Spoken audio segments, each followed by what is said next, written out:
بسم اللہ الرحمن الرحیم۔ السلام علیکم۔ کیا کبھی آپ نے سوچا ہے کہ غربت اور نظام کی بے بسی انسان کو کس حد تک مجبور کر سکتی ہے؟ کیا کوئی تصور کر سکتا ہے کہ ایک بھائی کو اپنی سگی بہن کی قبر کھود کر اس کی بقایات کو کندھے پر اٹھا کر سڑکوں پر نکلنا پڑے گا؟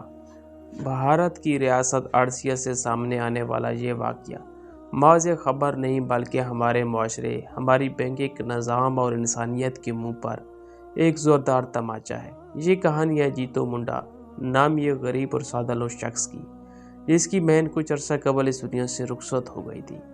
بہن کے بینک اکاؤنٹ میں صرف 19,000 روپے موجود تھے۔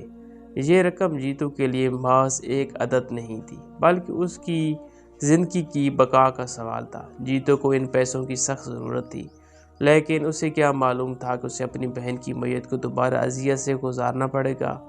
بینک کی بے حسی اور قانونی پیچیدگیاں۔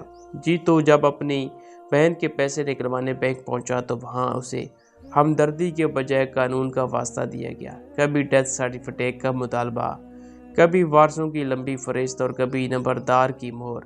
غریب جیتو نے بینک کے 10 سے 12 چکر لگائے۔ وہ ہر بار منتیں کرتا، اپنی غربت کا واسطہ دیتا، لیکن بینک انتظامیہ کے دل نہ پگھلے۔ اس بار یہ کہہ کر واپس بھیج دیا جاتا کہ ہمیں موت کا ٹھوس ثبوت چاہیے۔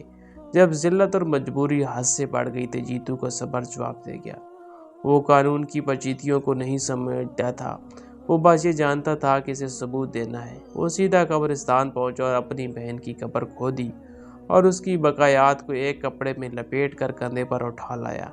وہ کسی ڈر یا خوف کے بغیر سڑکوں پر چلتا ہوا سیدھا بینک کے مینیجر کے سامنے جا کر کھڑا ہوا تاکہ دکھا سکے کہ دیکھو، میری بہن واقعی مر چکی ہے۔ یہ رہا اس کی موت کا زندہ ثبوت۔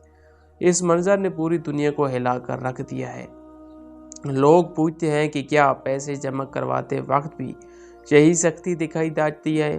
نہیں، تب کوئی ثبوت نہیں مانگتا، لیکن جب ایک غریب اپنا حق مانگے تو اسے در بدر کر دیا جاتا ہے۔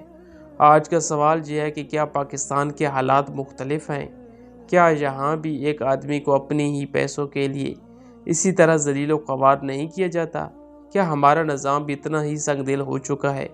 اپنی رائے کمنٹس میں ضرور دیں اور ویڈیو کو شیئر کریں تاکہ شاید کسی سوئے ہوئے ضمیر تک یہ آواز پہنچ سکے۔